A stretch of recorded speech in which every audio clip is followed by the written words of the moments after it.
Hi, Martin here. Today I got my 04 Jeep Grand Cherokee with a 4.7 liter, and I got a set of 08 camshafts out of a 4.7, of course, and that's when they went to dual spark plugs and made the head changes. I mean, they made quite a few changes, pistons, rods, and they really upped the horsepower back in 08. So I'm going to take a set of their 08 camshafts, which do definitely have more lift than the non-HO engine, and even the HO engine has quite a bit more lift. I'll put all the specs down below in the description, and while we're at it, I'm going to also change out all the valve springs, retainers, valve stem seals, and freshen up that whole top end. And then the valve springs I'm putting in are the HO replacement springs. So being that we got more lift, definitely more RPM potential, I don't want to have any valve float, because I do want to pull this engine above 6,500 or at least to 6,500 RPM. Alright, well, let's get started. Now, before you get too far, go ahead and disconnect your battery. And if you're doing this mod on a Grand Cherokee, you're going to need to remove the battery anyway and the tray, because you're not going to get this valve cover off of here without removing that tray. Now, I went ahead and took the two plugs off the ECM, and that way I could take the wiring clear over to here, really open this corner up here. So now I've got a pretty clear shot of the valve cover. Here I'm using a pretty long extension, got a swivel on it and a 10mm socket. You're able to get back to those two back bolts like this, and then through here. And then the fact that I removed all this right here helps you really get access to those. Okay, I may have removed this last time as far as putting it out of the way, leaving the hoses hooked up, you know, when I put the HO cams in. I was just trying to move that valve cover out of there without doing that, and it doesn't seem that easy to do.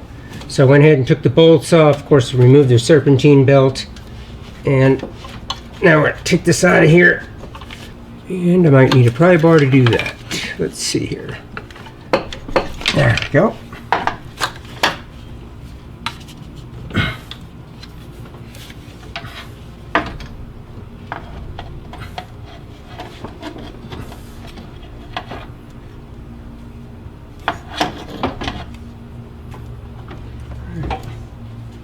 Alright, now that's giving us a nice clear shot.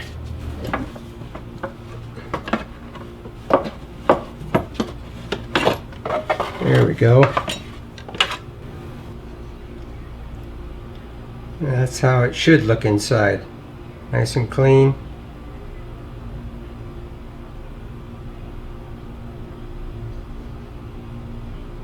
Alright, let's start tearing the other side apart. Alright, I'm going to start by unplugging all the coils here and the fuel injectors and get that wiring up and out of the way a little bit. Since I did a wire tuck on this side, I mean, I almost don't even have to do that. It's very unobstructed now because I ran the wiring underneath the intake manifold. But it was so much work, and I wanted this vehicle to get running again. I put it back together before I ever did that side. So that's definitely on the list. Pulled the coils out of here as well. These are the Weapon X coils. So they are literally not bolted to any to the intake manifold bolts anymore.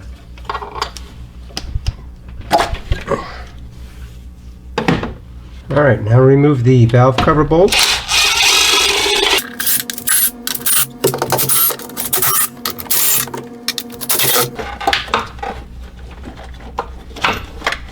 Alright.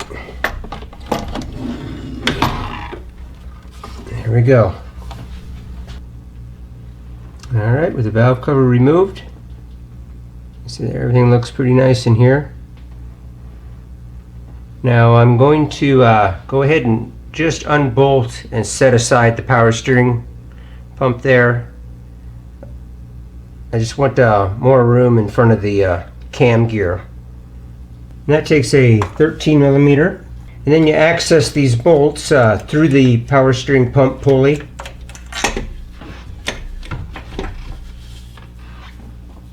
Okay, at this point, I like to go ahead and remove the rockers that we can. Ones with the lobes facing upward. Love using this 10 millimeter wrench. It's a distributor wrench that I put a little bend into.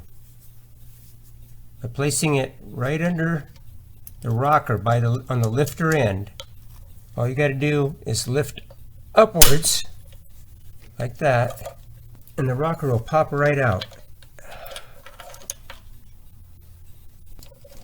And when you do this, especially the ones going downward, be ready to catch them because they can fall.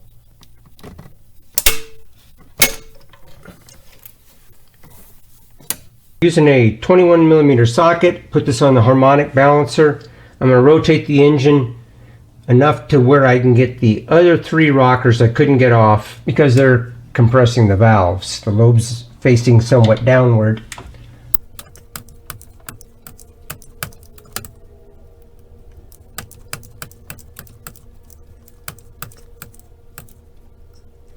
Right there, I can get the other 3 off.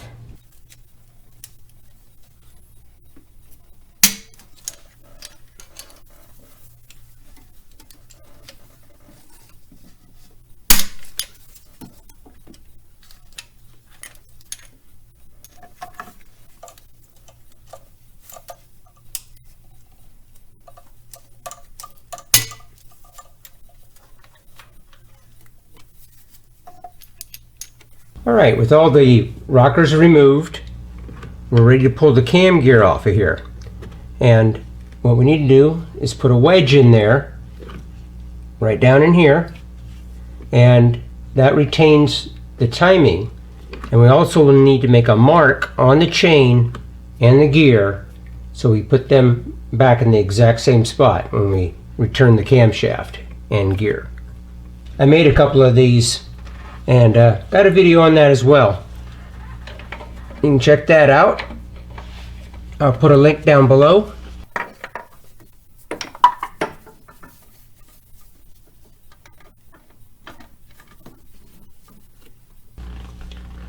Take a screwdriver then, just tap it into place. That.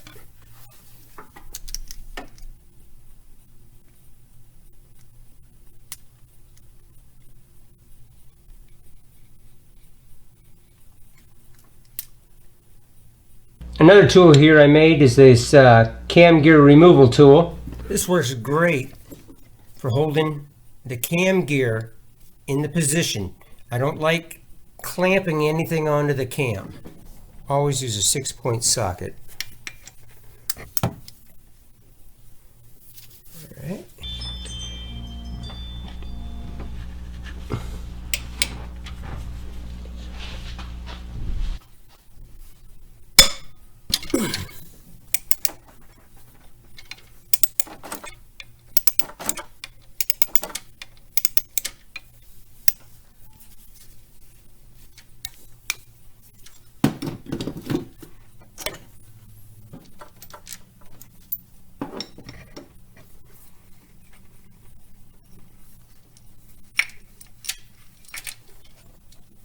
There we go.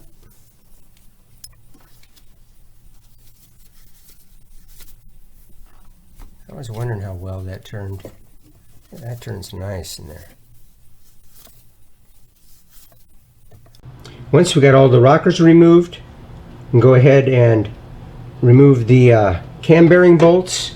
I want to show you here too. Look how nicely that spins. That's something you want to check.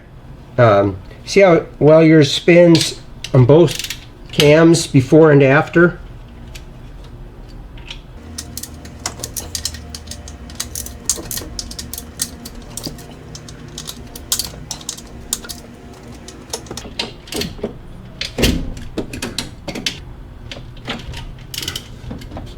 And on the top of each bearing, you'll have a number right there.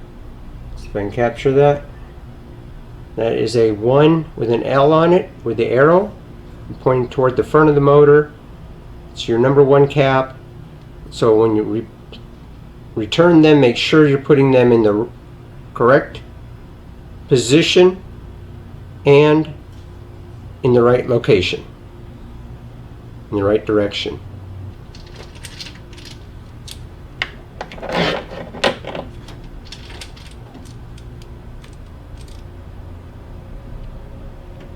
Remove your camshaft. Now with the camshaft removed, I'm ready to move on to changing out the valve stem seals, springs, and retainers. And now normally you would do this with the camshafts installed and use a tool by Miller or one of the other companies. And the only thing I don't like about that tool is you're sitting there applying pressure with one arm, and all you got is left is another arm to either remove the keepers, which is not that hard with the magnet. The hard part is trying to get them back in while you're compressing that spring. And a lot of times it takes 2 hands. So I came up with a tool, and I kind of got the idea from another tool that's used on the Honda H&B series engine, the 1600s. And this is it right here. This is their base, and it comes with a few bolts, and then this little cup here, I made a small modification to it by rounding this top part here, which helped with clearance on mine, and adding this one bolt so you can pivot this around to get easier access to the keepers. Then I made my own base, which is right here, and this is going to fasten. Now with the cam removed and the bearings gone, we're going to fasten this straight to where the bearings were. And then this bolt here is for the intake side, and this hole down here is for the exhaust. Once you center one of these holes over either one of the stems, the other one is automatically centered over it. So once you get this placed in there, you can do both valves without moving this around.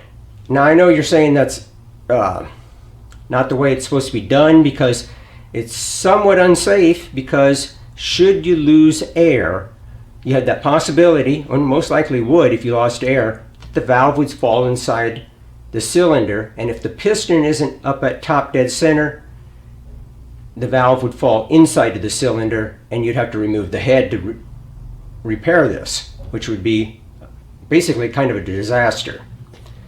Now, one thing you want to do is make sure you have an air compressor that is putting out a good amount of air and that can at least keep the cylinder at 60 psi, I'd say minimum. Just recently replaced my air compressor, and it does a really good job. I know this is a very unorthodox way of doing it, but let me show you how I'm going to do it. Now I've got these slots in here because technically we have 3 different measurements. There's a measurement right from this cylinder to this cylinder. On the other side, it's even a little bit further than this.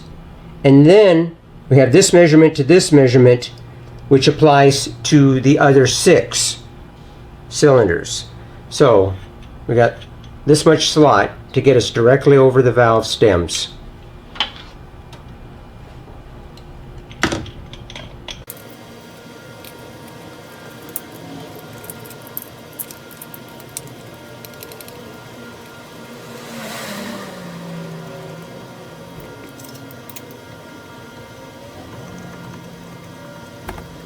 Now I can look through this hole right here for the intake valve. I can see the top of stem. I'm right over top of it. So I know that this one is already lined up because that's how I made this.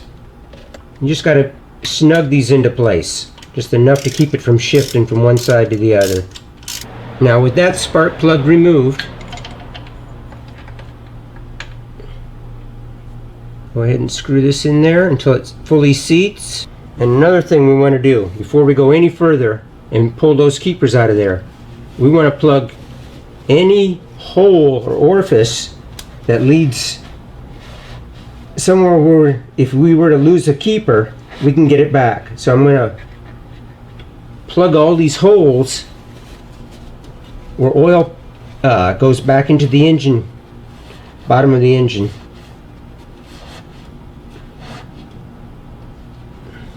And just don't forget to remove them when you're done. These are a shop grade towel. This is not a paper towel by any means.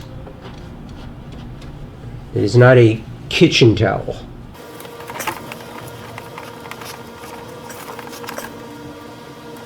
And this way, if those keepers get away from us, at least we can get them back. In the main compartment, you want to, well, this is just another one. You just want to make sure that nothing's going to get down in there.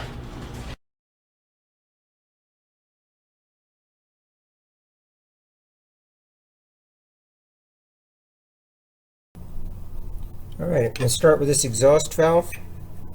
Just going to get this in place.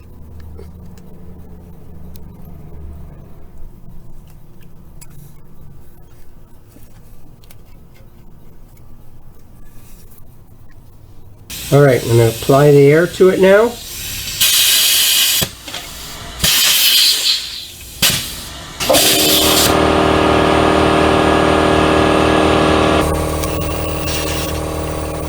Alright, now as I'm running the bolt down, it is compressing that spring and allowing me to grab those keepers right there.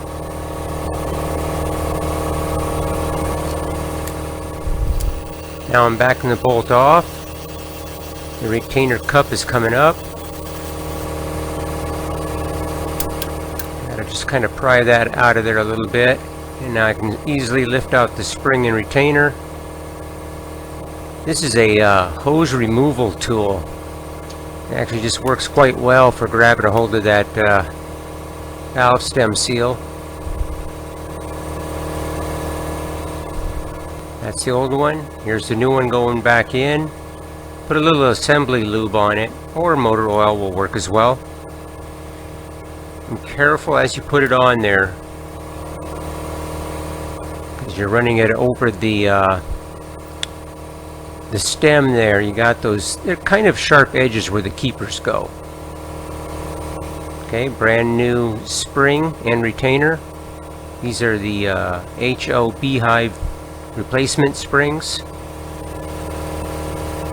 Okay, now putting the retainer cup back in there. I gotta compress it just a little bit. It's kind of a snug fit.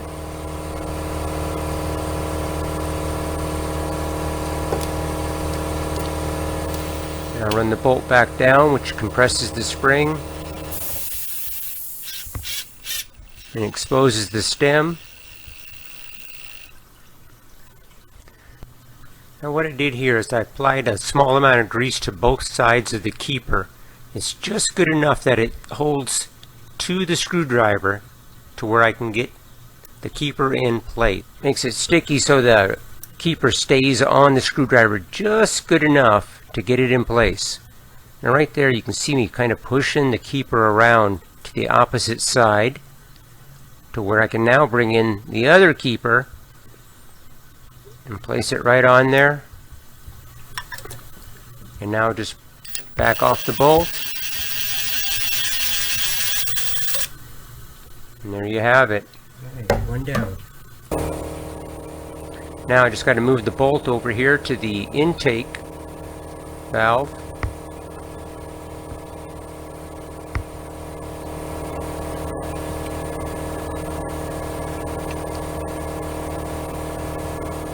This one over here has a little bit more clearance from my top plate there to the retainer cap.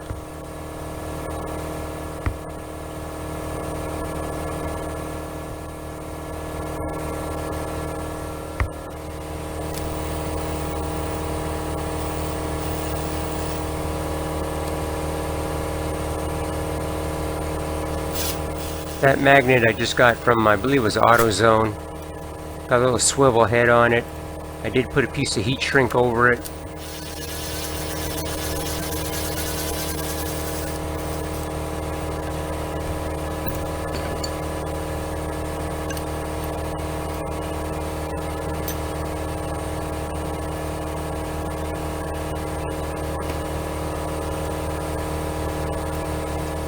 You see where those pliers actually work pretty good.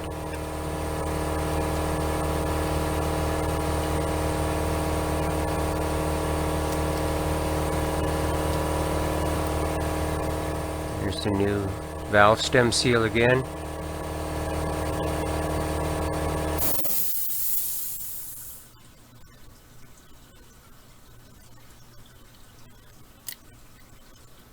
Just gently push that on there.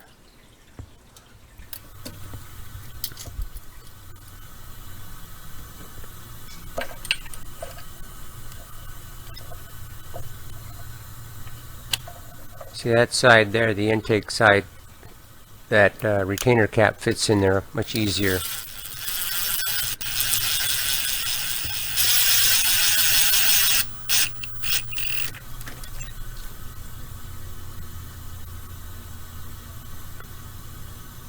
You want to be, just take your time doing this, be real careful. As I push the keeper around to the other side of the stem, and that makes room for the second one. I tried it with a magnet, but the magnet won't release. It just keeps drawing the keepers right back out again. And this method here, using a small blade screwdriver, attaching it to the keeper, works the best. Alright, now remove the plate and just need to move it over to the next location, and you just repeat the process. Now center it. I'm looking through the exhaust bolt hole there and centering it over. This is the very hardest one to do, but I actually got the best camera shot.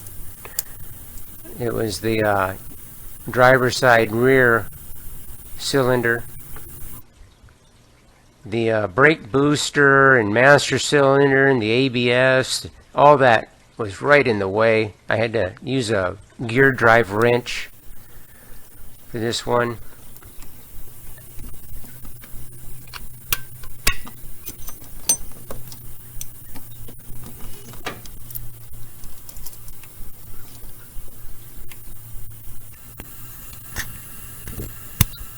Yeah, I had a really hard time at first getting that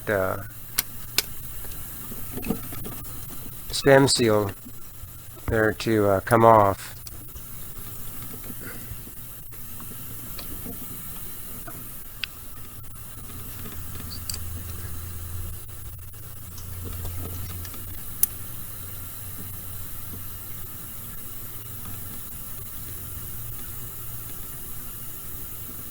There you can see I'm taking, a lot of care in running it over those grooves of the valve stem.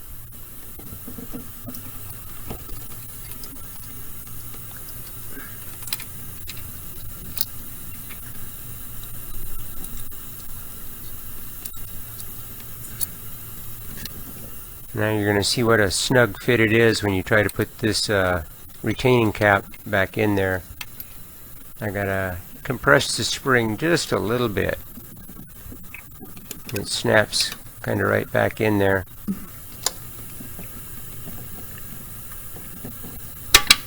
There we go. I like the little bolt feature I added to the retaining cap. I can spin that around real easily.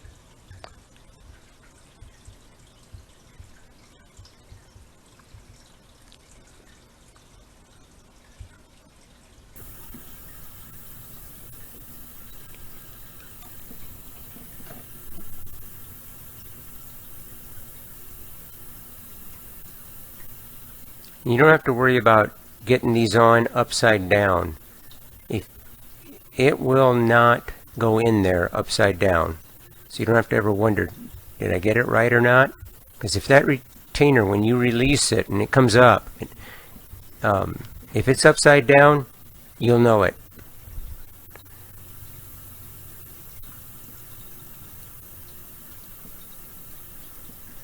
I actually wondered a few times if the keepers didn't spin around on me a little bit as I was trying to lower them down in there.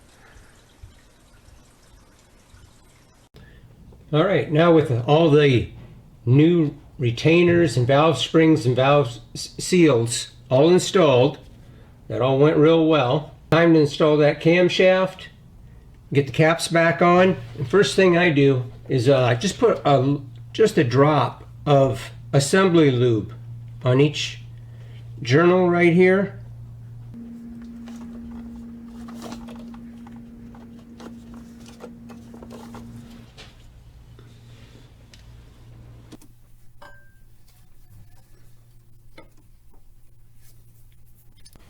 Remember when reinstalling the caps to put the appropriate number in the appropriate spot on the cylinder head, starting with number 1 at the front, 5 goes to the rear, with the arrow pointing to the front of the engine.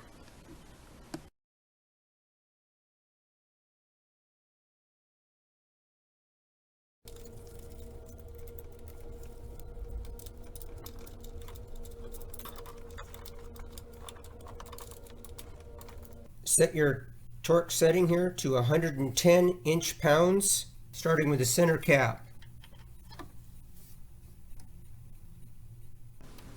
Once you've torqued number 3, move to number 4, and then back to 2, then 5, and then finish with cap number 1.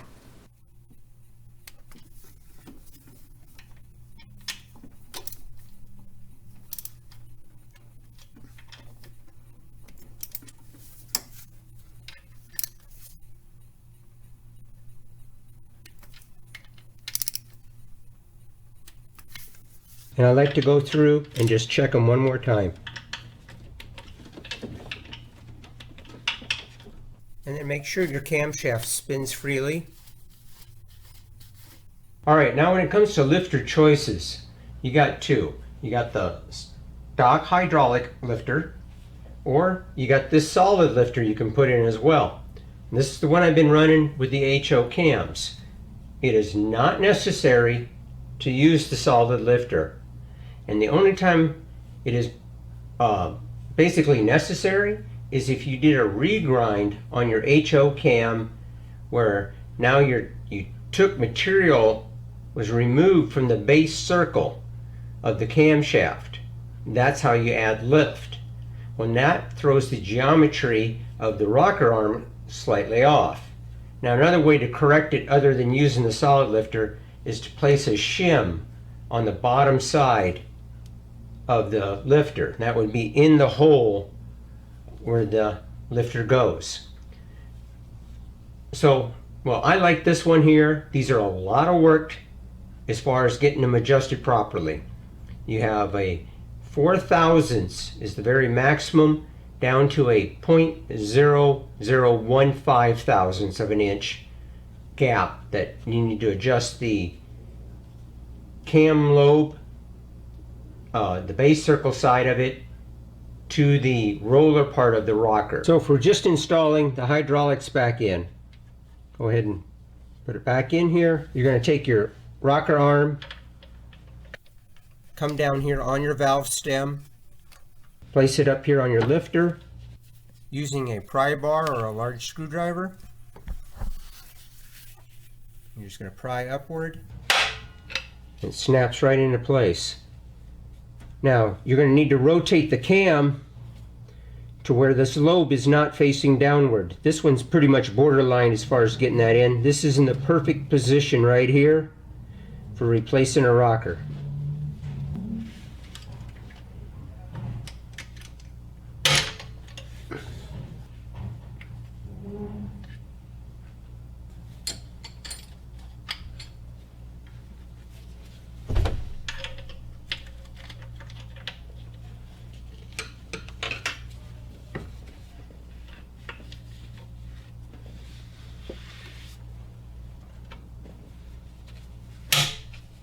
Now with the rocker reinstalled, I'm checking the gap between the roller of the rocker and the base circle of the cam lobe.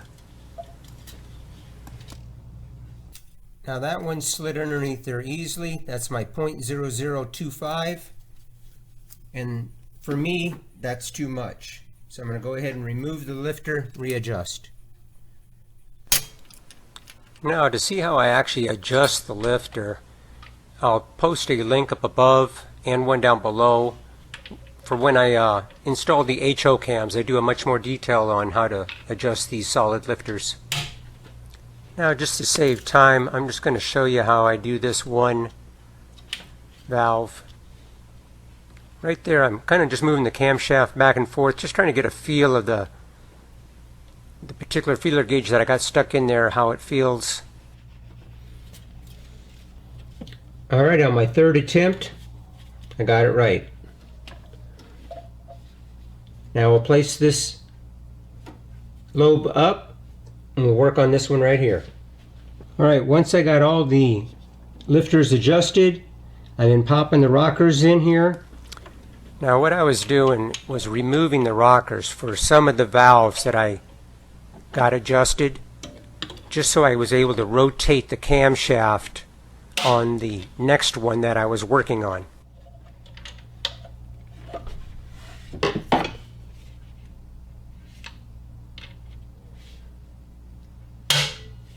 And then just before I put the covers on, I just want to apply a small amount of oil to lobes, top of lifters,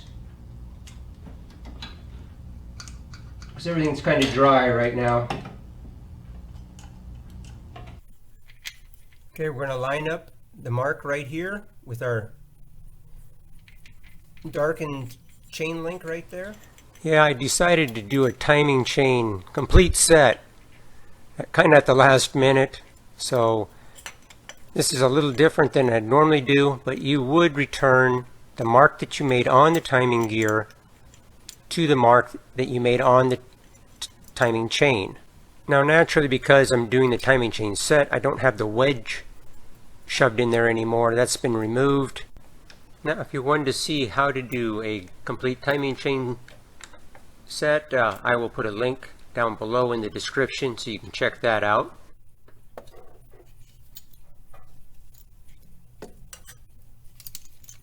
Now you're going to need to rotate the camshaft. This is my most unfavorite part of it, because I hate putting anything like this on that camshaft. And that's why I got that rag in there, because I don't like putting marks on it. We need to line up that dowel.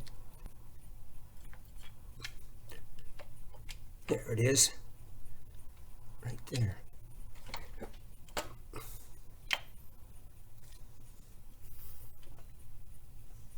Go ahead and reinstall the bolt. You don't need to tighten it right now. Just make sure that that cam gear is fully seated to the camshaft and that dowel is sticking out through that slot or flush to the slot.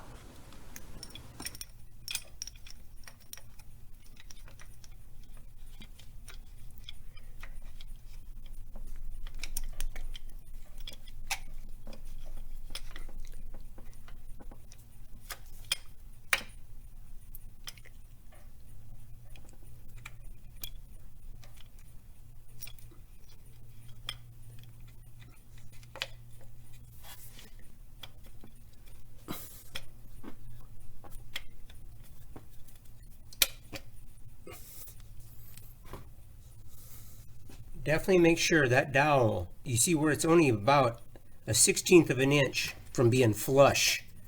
You want to make sure that it's absolutely all the way on there.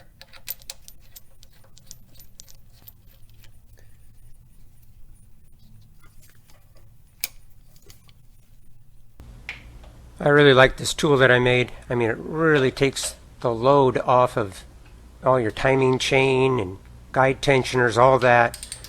Not to mention you don't have to clamp a vice grip or some other means of holding the camshaft and putting marks on it. I will put a link down below for a video for making of that cam tool. Alright, check that out. These are a set of valve covers, the magnesium ones from the earlier models. I polished these up some time ago, and this is the day I was waiting to put them on, is when I get these new camshafts put in. Man, those look great. Alright, well, get this installed.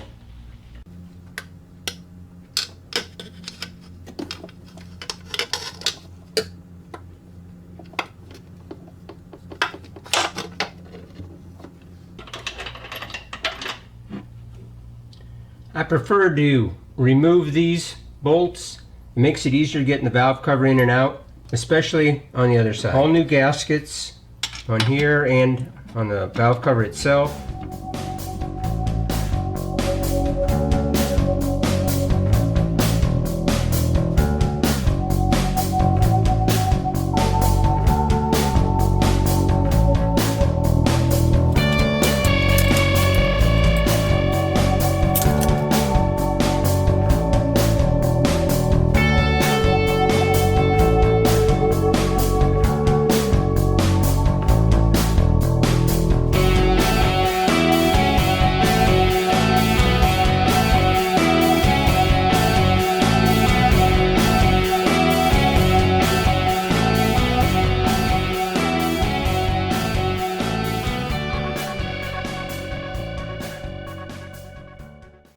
All right, I got everything back together. I am not putting the cold air intake on for right now. We're gonna fire this up and I'm gonna purge the system. We'll see how it sounds.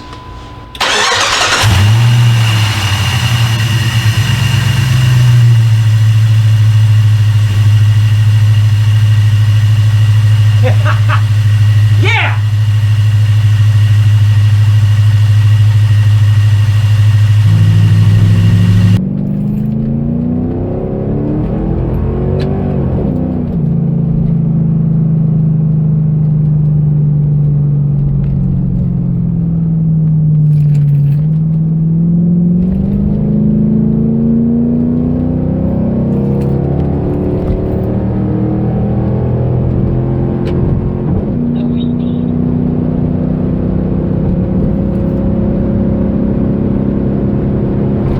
Alright, let's try out a little 0 to 60 mile an hour and see what we come up with.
There you have it. I hope you guys enjoyed that as much as I did. This thing runs really well now. It did take about a couple weeks for the ECM to learn the new cams. At first, the engine was a little on the lazy side until the RPM come up. But each time it warmed up, you did a warm up on the engine, you could tell it was getting better and better all the time. And now it screams. Of course, I could still benefit from a custom program, which I'm definitely going to do. So there's that yet to come. I want to thank you all for watching. And I am a Amazon affiliate. So if you check down in the description down below, you'll see a lot of links to the products that I used in the video and a lot of tools. You can click on one of those links and actually do all your Amazon shopping through one of them. All right. Thanks again. If you never subscribed to me before, please hit that subscribe button down there, and right next to it is the bell symbol. Click on that as well, and that way you get notifications of any of my upcoming videos as soon as I release them. And if you found the video helpful and informative, appreciate the thumbs up. And please share this with your vast social media. Thanks again for watching. We'll see you on the next one.